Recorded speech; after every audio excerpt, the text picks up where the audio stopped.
जैसी सर्दियाँ आती है ना, किचन के जो डिब्बे हैं वो इन पंजाबी पिन्नियों से भर जाते हैं। तो आज हम यही बनाने वाले हैं। दादी नानी के ज़माने से ये रेसिपी चली आ रही है और हर पंजाबी घर में सर्दियों के टाइम आपको मिलेगी ही मिलेगी। Super healthy, super delicious Punjabi पिन्नियाँ। चलिए बनाना शुरू करते हैं। तो देखिए, सबसे पहले कोई भी कढ़ाई आप ले लीजिए और उसमें डालिए 2 से 3 चम्मच घी के।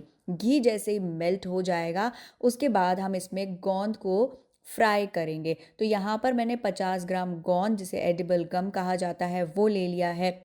हल्की आंच पे, एकदम धीमी धीमी आंच पे हमें इसे फ्राई करना है। एकदम तेज़ गैस पे अगर आप इसे फ्राई कर देंगे तो ये अंदर से कच्ची रह जाएगी, इसलिए धीमे धीमे आंच पर आप इसे इस तरीके से चलाते रहिए। ये एकदम बढ़िया तरीके से फूल जाएगी, क्रिस्पी हो जाएगी। उसके बाद हम इसे बाहर निकाल देंगे। तो इसी तरीके से सारी जो गोंद है वो हमने फ्राई कर ली है, इसे हम निकाल रहे हैं बाहर और उसके बाद हम इसे रख देंगे साइड में। अब ये जो सेम घी जितना भी इसमें बच गया है, इसी में ही हम बाकी चीज़ें फ्राई करेंगे। तो यहाँ पर आ गए वॉलनट्स यानी कि अखरोट।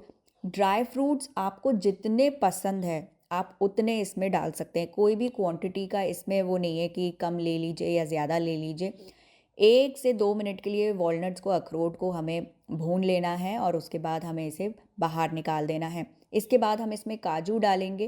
काजू भी 1 मुट्ठी, 2 मुट्ठी, 1 कप, आधा कप, जितना आपको पसंद है आप ले लीजिए। 20-30 सेकंड में ही काजू जो है अपना कलर चेंज कर लेंगे। उसके बाद हम इन्हें बाहर निकाल देंगे।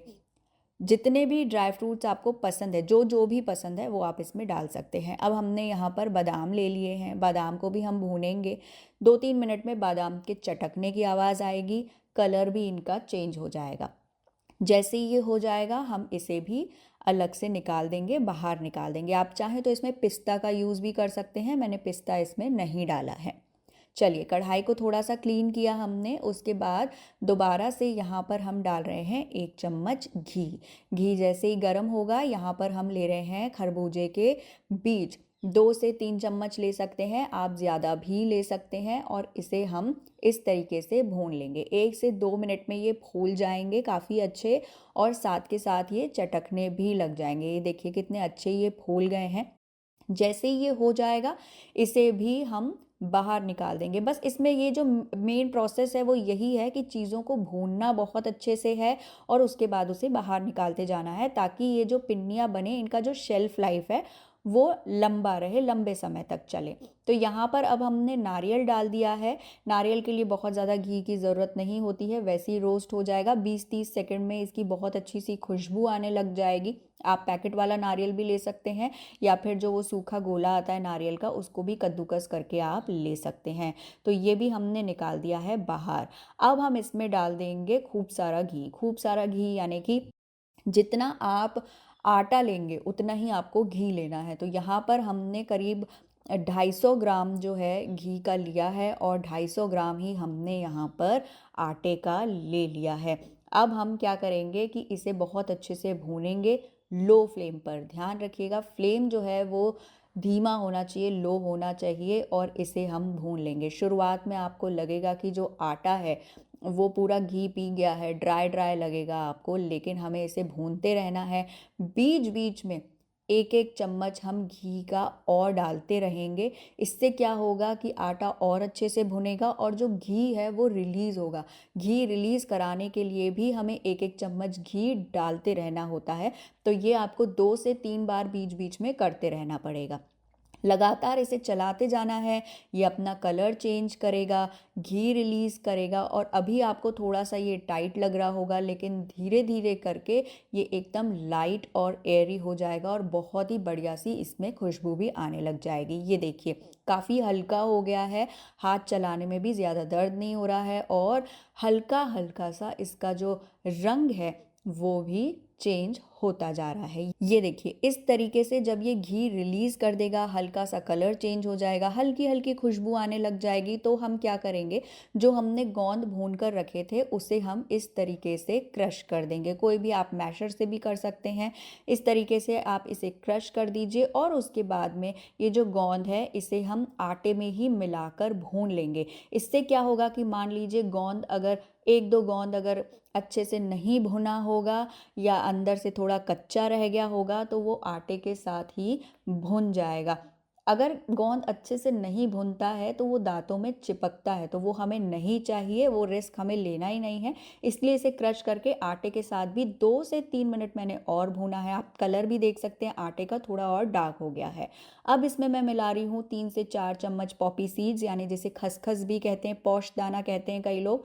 वो हम इसमें मिलाकर 1 से 2 मिनट के लिए और इसे भून लेंगे।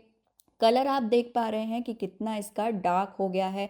हमें इसका कलर जो है वो इतना डार्क ही करना है। जैसे ये भुन जाएगा, हो जाएगा, गैस को हम कर देंगे बंद और उसके बाद में इसे किसी बोल या परात में निकाल देंगे, क्योंकि अभी हमें इसे थोड़ा ठंडा करना है। इतने गरम-गरम में हम हाथ नहीं डालेंगे, लग जाएगी। तो इसीलिए इसे किसी परात में निकाल लेते हैं और 10 मिनट के लिए इसे ऐसे ही छोड़ देते हैं। जब तक ये थोड़ा ठंडा हो रहा है, तब तक हम आगे की तैयारी करते हैं। जो हमने ड्राई फ्रूट्स भून कर रखे थे, हम उसे पीस लेते हैं। अच्छा, जो ड्राई फ्रूट्स हैं, थोड़ा-थोड़ा करके ही हमें डालना है मिक्सी के जार में और उसे दरदरा पीसना है।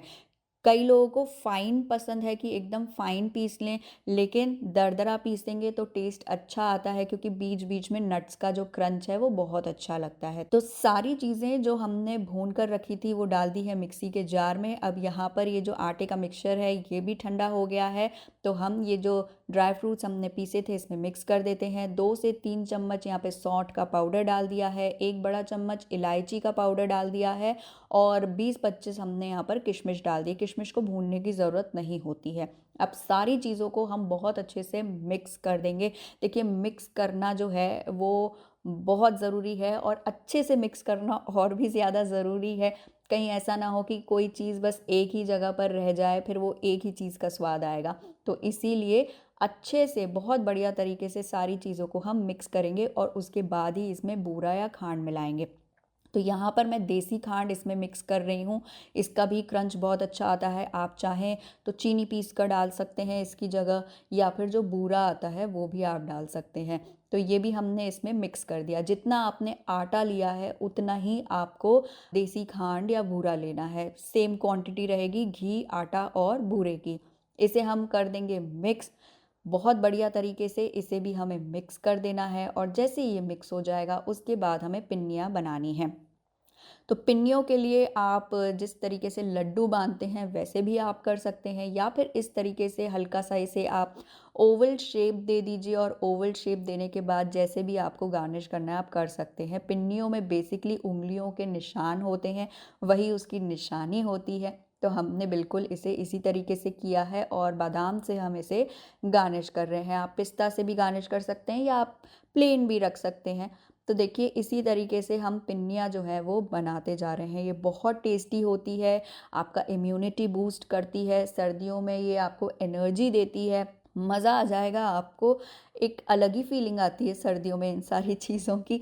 आप आराम से इसे 2 महीने तक स्टोर करके रख सकते हैं, ये बिल्कुल भी ख़राब नहीं होगा। कैसी लगी है रेसिपी कमेंट करके ज़रूर से बताइएगा। वीडियो को लाइक कीजिएगा, शेयर कीजिएगा। जल्द ही मिलेंगे हम अगली रेसिपी के साथ में, तब तक के लिए बाय बाय।